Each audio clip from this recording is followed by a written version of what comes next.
गुजरात में डाकोर जी एक जगह है जहां श्री रणछोड़ राय प्रभु विराजमान हैं। बहुत महान तीर्थ है डाकोर, महर्षि डंक की तपस्थली है। और श्री रामदास जी नाम के एक भक्त हुए हैं, रामदास बोढ़ाणा। उनके घर में भगवान द्वारिकाधीश द्वारिका से चल कर के आए। रामदास के सदन राय रणछोड़ सिधारे। ये द्वारिकाधीश जी का मूल विग्रह है, मूल स्वरूप द्वारिकाधीश जी जो हैं वे डाकोर में विराजमान है। रणछोड़ राय जी जिनका नाम है। यहां जहां डाकोर है यहां रामदास जी रहते थे। रामदास भगत बड़े अनन्य नाम जापक थे और प्रत्येक एकादशी को वे डाकोर से पैदल चलकर द्वारिका जाते थे। एकादशी के एक दिन पहले पहुंच जाते, एकादशी को गोमती सागर संगम में स्नान करते, निर्जल व्रत करते थे, दिन भर नाम जप करते थे और पूरी रात्रि नाम संकीर्तन करते थे। द्वादशी को फिर गोमती सागर संगम में स्नान करके भगवान द्वारकाधीश का दर्शन करके व्रत पारण करके आते थे। तो तुलसी मस्तक पर रख करके यहां से ले जाते थे। हमने सुना है कि इतना समय उनको लगता था कि वहां पहुंचते पहुंचते तुलसी में मंजरी आ जाती थी। कई दिन तक पैदल चल के पहुंचना, फिर पैदल ही आना लौट करके। ज्यादातर समय इसी में बीत जाता था। महीने में 2 एकादशी होती है तो बस आने जाने में ही समय बीतता था प्रायः। भगवान उनकी भक्ति पर इतने रीझ गए थे कि भगवान आग्रह करते थे कि अब भक्ति जी तुम वृद्ध हो गए हो, हम स्वयं आ जाया करेंगे। बोले नहीं नहीं, जब एकादशी तिथि आती है तो आपके दर्शन की विकलता बढ़ती है और हम चल पड़ते हैं। इसलिए जब तक शरीर में सामर्थ्य है तब तक हम नियम नहीं छोड़ेंगे। तो ठाकुर जी ने कहा तुम नियम नहीं छोड़ते हो, तुम्हारे आने से हमको कष्ट होता है क्योंकि तुम इतनी परेशानी सहन करके यहाँ तक आते हो। तो ऐसा करो, हमको भी तुम्हारे बिना मन नहीं लगता। हम भी द्वादशी को तुम चले जाते हो तो हम दूसरी एकादशी की प्रतीक्षा करते हैं, अब भगत जी आएंगे, अब भगत जी आएंगे, अब भगत जी आएंगे। हमको भी तुम्हारे बिना चैन नहीं पड़ता, हमें भी तुम्हारा वियोग हो जाता है। तो क्यों न ऐसा करो, अब की एकादशी पर बैलगाड़ी लेकर आना और हम तुम्हारे साथ ही तुम्हारे घर चलेंगे। रामदास भगत रोने लगे, बोले महाराज हम तो बहुत गरीब आदमी हैं, बहुत अकिंचन हैं, बड़े निर्धन व्यक्ति हैं। आप राजाधिराज द्वारिकाधीश, आपको बैठने की भी जगह हमारी झोपड़ी में नहीं है, कच्चा घर है, कहाँ बैठेंगे आप, क्या पाएंगे आप। ठाकुर जी ने कहा कि जो तुम प्रेम से पवा दोगे वही पाएंगे, पर अपने प्रेमी भक्तों से हम दूर नहीं रह सकते। भगवान की आज्ञा मान करके आप बैलगाड़ी लेकर के आए। बैलगाड़ी लेके आए तो लोगों ने, किसी ने शंका नहीं की। लोगों ने कहा बूढ़े हो गए हैं, लगता पैदल चलने में तकलीफ है, इसलिए भगत जी का तो नियम है तो बैलगाड़ी से आए, कोई बात नहीं। रात्रि को ठाकुर जी ने कहा कि अब तैयार है बैलगाड़ी, चलो ले चलो हमको। बोले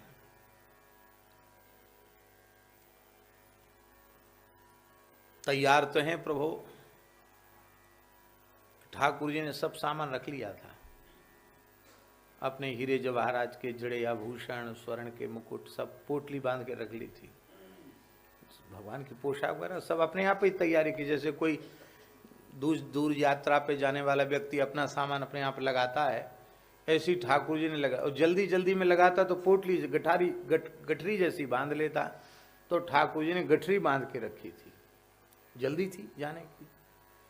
तब आपने कहा कि देखो आपको तो हम ले चलने के लिए राजी हैं, पर आप अपनी माया को यहीं छोड़ के चलो। आप तो मायापति हो, माया आपके संग रहेगी। पर महाराज हम गरीब आदमी हैं, आप तो चाहे जैसे गुजारा कर लोगे, इतना सोना चांदी लेकर पहुंचोगे तो हमारे लिए तो बड़ी समस्या हो जाएगी। फूस का छप्पर है, कच्चा मिट्टी का घर है, कहाँ आप रहेंगे। आपको यदि हमसे प्रेम है तो सब सामान ऐसे ही छोड़ के चलना पड़ेगा, एक कपड़े में चलना पड़ेगा। तो जैसे लोग प्रेम करते ना, प्रेम के लिए सब कुछ बलिदान कर देते हैं, ठाकुर जी ने भी सब त्याग दिया। ठीक है चलो जैसे तुम्हारी राजी। भगवान ने कहा, एक वस्त्र में भगवान हो गए, बैलगाड़ी में बैठ गए। अब बैलगाड़ी तो अपने बैलगाड़ी के ढंग से चलेगी, पुरानी बैलगाड़ी थी, और बैल भी कोई नए जवान बैल नहीं थे, बड़े बूढ़े बैल थे। पर ठाकुर जी ने कहा कि देखो भगत, अब पीछे से प्रातः काल होते ही मंगला में ब्राह्मण आएंगे, मंदिर खोलेंगे, मंदिर में हमको नहीं देखेंगे तो हमारे तुम्हारे दोनों के ऊपर विपत्ति आवेगी, तो हमको बचाओ। प्रभु कैसे बचाएं, आपने कहा आप जानो। तो बोले ऐसा करो कि तुम सो जाओ और हम बैलगाड़ी हाँकते हैं। तो हमको ऐसी विद्या मालूम है कि हम बहुत जल्दी बैलगाड़ी दूर तक ले जा सकते हैं, और गाड़ी हाँकने का, रथ हाँकने का तो हमारा पुराना अभ्यास है। महाभारत युद्ध में अर्जुन के सारथी हम बने ही, तो अब कलयुग में भी हमारा मन है बैलगाड़ी हाँकने का, आपका गाड़ीवान बनने का। तो ठाकुर जी ने कहा हम आपकी गाड़ी हाँकेंगे। भगवान ने अपने कर कमल जैसे ही बैलों के ऊपर फिराए, वे वृद्ध बैल तो युवा जैसे हो गए, बैलगाड़ी दिव्य हो गई। ओ महाराज, बैल जैसे उड़ने लगे, बड़ी तेजी से बैल चलने लगे, और बहुत लंबी दूरी तय हो गई। अर्धरात्रि में ठाकुर जी चले थे, इतनी दूर किसी वाहन से नहीं जाया जा सकता था, ठाकुर जी बैलगाड़ी से वहां तक पहुंचा दिया। इधर मंदिर खुला, मंदिर में ठाकुर जी नहीं दिखाई पड़े, रामदास भगत नहीं दिखाई पड़े। अरे यही रात भर कीर्तन करता था, ये भगत नहीं है, लगता है रामदास ही ले गया है। अब सबको पक्का विश्वास यही था रामदास ले गए। आज भी द्वारकाधीश जो मंदिर है द्वारिका में, उसमें वो खिड़की है जिससे भगवान बाहर निकले थे। मंदिर में तो ताला बंद था, ठाकुर जी स्वयं खिड़की तोड़कर बाहर निकले। वो खिड़की आज भी है, वो बारी रामदास की बारी, खिड़की जिससे भगवान द्वारकाधीश बाहर निकले। तो विश्वास था कि रामदास ले गए हैं, रामदास डाकोर गांव के हैं। तो सब घुड़सवार, तेजी से भागने वाले घोड़े, घुड़सवारों के द्वारा सबने पीछा किया, और पीछा करते करते अंत में गाड़ी मिल गई। तो उनके आने के पहले ही ठाकुर जी ने कहा कि हमको छिपा दो। तो एक बाव में, बाव माने बावड़ी, गुजराती में बाव कहते हैं बावड़ी को, एक बावड़ी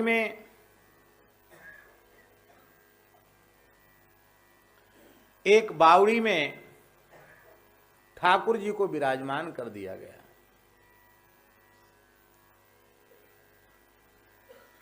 जल में, और रामदास जी प्रेम से अपनी गाड़ी हाँकने लगे। भगवान ने समझा दिया था, कुछ डरना नहीं, कुछ बोलना भी नहीं, वो देखे गाड़ी देखेंगे, गाड़ी में मैं मिलूंगा नहीं, और तुम्हारे पास तो कुछ है ही नहीं। भाई कुछ लेके भगे तो कुछ चीज तो होगी, कुछ है ही नहीं, हम अकेले आए हैं, हम बावड़ी में हैं। तो श्री ठाकुर जी ने समझा बुझा दिया था, वो सब दौड़े, इनको घेर लिया। ए गाड़ी रोको, कहाँ है ठाकुर जी? कुछ बोले नहीं, देखा गाड़ी में ठाकुर जी नहीं, इनके पास नहीं है। अरे बोले कहीं छिपा के आया होगा, ये बोलता नहीं है भगत, इसी के सामने ठाकुर जी गए, यही लेने वाला है, कहीं छिपा दिया है इसने। तो सब लोग पीटने लगे, मारने लगे इनको लाठियों से। रामदास जी बूढ़ाना बेहोश हो गए, मूर्छित हो गए। किसी ने कहा बुढ़ा है, मर गया है, इस मरे हुए को मारने से क्या फायदा है, ठाकुर जी खोजो। इनको मरा हुआ मानकर छोड़ दिया था, पर इनमें चेतना थी, ये बेहोश थे। चारों ओर देखा तो बावड़ी में देखा तो बावड़ी का जल लाल हो रहा था। क्यों हो रहा था लाल, समझ गए? ठाकुर जी ने भक्त की चोट अपने ऊपर सहन की थी, तो ठाकुर जी की पीठ पर लाठियों के चिन्ह थे, उनसे रक्त झर रहा था, उससे बावड़ी का जल लाल हो गया। ठाकुर जी को पुजारियों ने उठाया। तो कलिकाल की घटना है, अनुमान है 700-800 वर्ष पुरानी घटना होगी। ठाकुर जी सीसी का ऐसे करने लगे, ठाकुर जी कष्ट के मारे, क्योंकि ठाकुर जी को भक्त की महिमा बढ़ाना थी। इसलिए ठाकुर जी उन पुजारियों के सामने प्रत्यक्ष जैसे लीला करने लगे, जैसे किसी के घाव में हाथ लग जाए तो वो सिहर जाए, ऐसे ठाकुर जी कराहने लगे। अरे बहुत कष्ट है, अरे मत छुओ, अरे मत छुओ, ओ बहुत कष्ट है, बड़ी पीड़ा है, बड़ी पीड़ा है। लोगों ने पूछा, आखिर तो ब्राह्मण थे, पुजारी थे, उनके भी नेत्र भराए, प्रभु आपके इस शरीर पर ऐसे घाव कैसे हुए? अरे दुष्टो, छुओ मत, तुमने ही हमारे शरीर पर घाव किए हैं और फिर पूछते हो घाव कैसे हुए? महाराज हम तो आपके सेवक हैं, पुजारी हैं, अर्चक हैं, हम भला आपके श्रीअंग पर घाव कैसे कर सकते हैं? भगवान ने कहा कि तुम ही विचार करो। रामदास सीधा साधा भगत, वृद्ध, और उस पर तुम सब 50 सैकड़ों ब्राह्मणों ने मिलकर लाठियों का प्रहार किया, क्या वो जीवित रह सकता था? वो सारी मार तो मैंने सहन किए, देखो मेरी पीठ पर लाठियों के चिन्ह। ब्राह्मण लज्जित हो गए, बोले महाराज क्षमा करें। बोले बिल्कुल क्षमा नहीं, हमको गाड़ी पर बिठा दो। गाड़ी पर ठाकुर जी को बिठाया गया, रामदास से सबने क्षमा मांगी। ठाकुर जी नाराज, ठाकुर जी ठाकुर तक पहुंच गए। ब्राह्मणों ने कहा महाराज अब आप तो नाराज हो गए। बोले वैसे तो हम चले भी जाते द्वारिका, लेकिन तुमने मेरे भक्त का अपमान किया है, अब मैं द्वारिका नहीं जा सकता, तो भक्त के यहीं रहूंगा मैं। अब ब्राह्मणों ने जो अपने मन की असली बात थी वो कह दी। असली बात जानते हो? नहीं। हम लोगों की असली बात यह है कि हमें भगवान उतने प्रिय नहीं है जितनी दान दक्षिणा प्रिय है। समझ में आई बात? ठाकुर जी 2 नंबर 3 नंबर पे हैं, भेंट पूजा मान सम्मान दान दक्षिणा 1 नंबर पे है। ये प्रसन्नता की बात नहीं है, ये पीड़ा की बात है, ये कष्ट की बात है। होना क्या चाहिए है? क्या होना चाहिए? कामी नारी प्यारी जिमि, लोभी प्रिय जिमि दाम, तिमि रघुनाथ निरंतर, प्रिय लागहु मोहि राम। भगवान हमें प्रिय लगने चाहिए। तो ब्राह्मणों के मन में जो असली बात छिपी हुई थी वो उजागर हो गई। ब्राह्मणों ने कहा महाराज आप तो यहाँ विराज जाओगे, हमारा कोई व्यापार धंधा है नहीं, हैं खेती पाती नौकरी चाकरी हम करते नहीं, हम लोग ब्राह्मण हैं, हम तो आपके ही नाम से पूजा खा रहे थे, आप यहाँ विराज जाओगे तो हम द्वारिकावासी ब्राह्मण तो भूखे मर जाएंगे। तो कोई बात नहीं, आप यहां रहो, पर हमारे भेंट पूजा दान दक्षिणा की व्यवस्था करो, आप रहे आओ, कोई बात नहीं। ठाकुर जी ने कहा ठीक है, अब समझ में आई। तो भगवान बोले चलो कोई बात नहीं, तब ठीक है। अच्छा हमारे बराबर सोना तुमको मिल जाए तो तुम राजी हो? मन में बड़े खुश हुए। क्यों? कि ठाकुर जी को बावड़ी से उठा के लाए थे, बहुत वजनदार ठाकुर जी। अरे बोले इतना वजन ठाकुर जी में, इतना सोना मिलेगा, और फिर हम लोग हिसाब थोड़ा थोड़ा बांट लेंगे सोना, और फिर सोने से कोई जमीन जायदाद कुछ ना कुछ नया काम कर लेंगे, गृहस्थी अपनी चलेगी ठाठ से, क्या है। बोले वैसे तो महाराज जी, ठाकुर जी अब आप कह रहे हो तो आपकी बात तो माननी पड़ेगी आपकी, वैसे तो आप चलते वहां तो ठीक है, लेकिन चलो आपकी राजी नहीं है, आप अपने बराबर सोना ब्राह्मणों को देना चाहते हैं तो दे दे, कोई बात नहीं, उसी से हम संतोष कर लेंगे, क्या करें, गुजारा कर लेंगे। तो भगवान ने कहा रामदास, कहाँ महाराज, वो हमारे बराबर सोना तोलो। रामदास रोने लग गए, बोले महाराज क्या बोल रहे हो, सोना तोलो, हम तो आपको जानते हैं, पायो जी मैंने राम रतन धन पायो, हम तो राम नाम की संपत्ति ही जानते हैं। कबीरा सब जग निर्धना,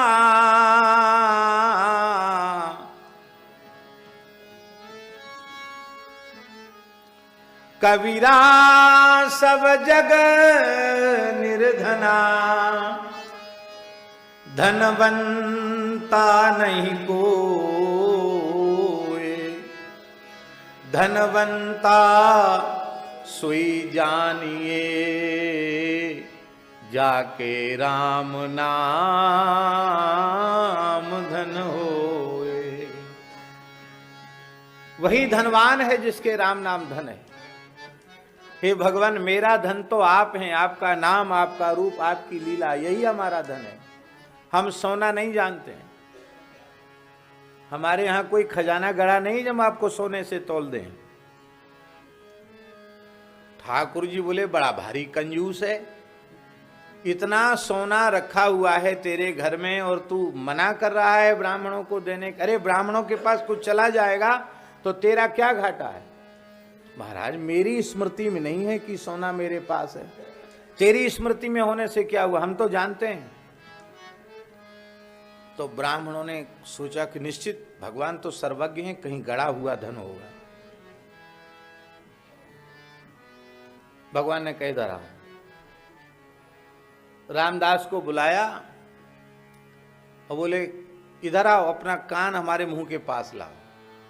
तो रामदास ने ऐसे कान किया तो ठाकुर जी ने कहा तुम्हारी जो गृहिणी है ना भक्तानी, उस भक्तानी के कान में सोने की बाली है। क्या?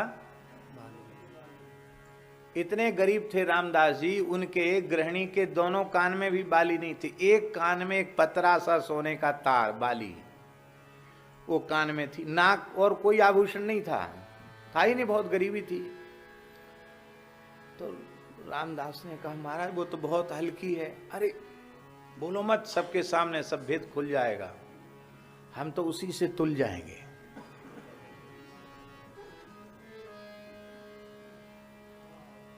तो बड़ी तराजू बांधी गई, ठाकुर जी को तराजू पर बिठाया गया और ठाकुर ने लाओ रामदास लाओ धन लाओ। रामदास ने तुरंत अपनी गृहिणी से कान की एक पतरी सी तार सोने का बाली वो लेके आया। ब्राह्मण हंसने लगे कि क्या तमाशा कर रहा है।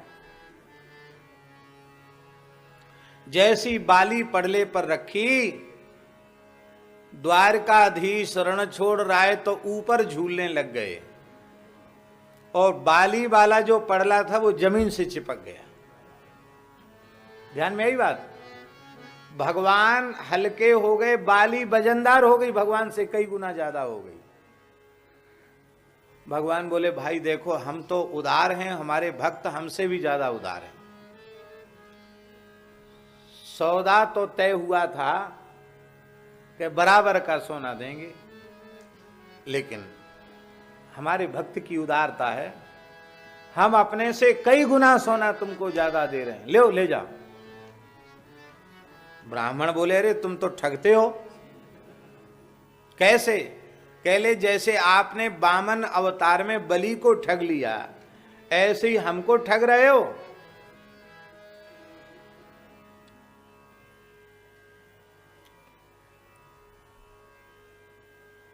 इसलिए नाभा जी ने कहा बलि बंधन अपु बपु धरे।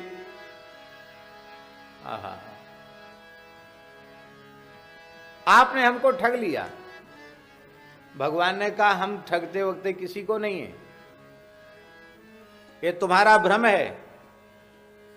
तुम विद्वान तो हो, शास्त्रज्ञ तो हो, पर शास्त्रों के वचनों पर तुम्हें विश्वास नहीं है, क्योंकि तुम्हारे हृदय में भक्ति नहीं है। अणोरणीयान महतो महीयान, हम तो अणु से भी अणु हैं और बड़े से भी बड़े हैं, इसलिए ले जाओ।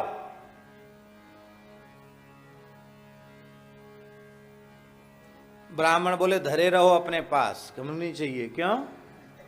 कहते 10-10, 20-20 तोला सोना तो हमारे शरीर पर ऐसे ही है। आज भी द्वारिका के ब्राह्मण खूब सोना पहन के रहते हैं, तो हमारे पास तो वैसी दुनिया भर का सोना हम पहरे हुए हैं, ये बाली का लेकर हम क्या करेंगे? धरो अपने भगतानी के पास रखो। हमारा समाधान तो नहीं होगा इस बाली से। हमने तो इसलिए सोने की बात स्वीकार की थी कि आपके वजन के बराबर सोना कुछ बहुत ज्यादा मात्रा में मिलेगा तो हम लोग कुछ कर लेंगे, कोई दूसरा धंधा कर लेंगे।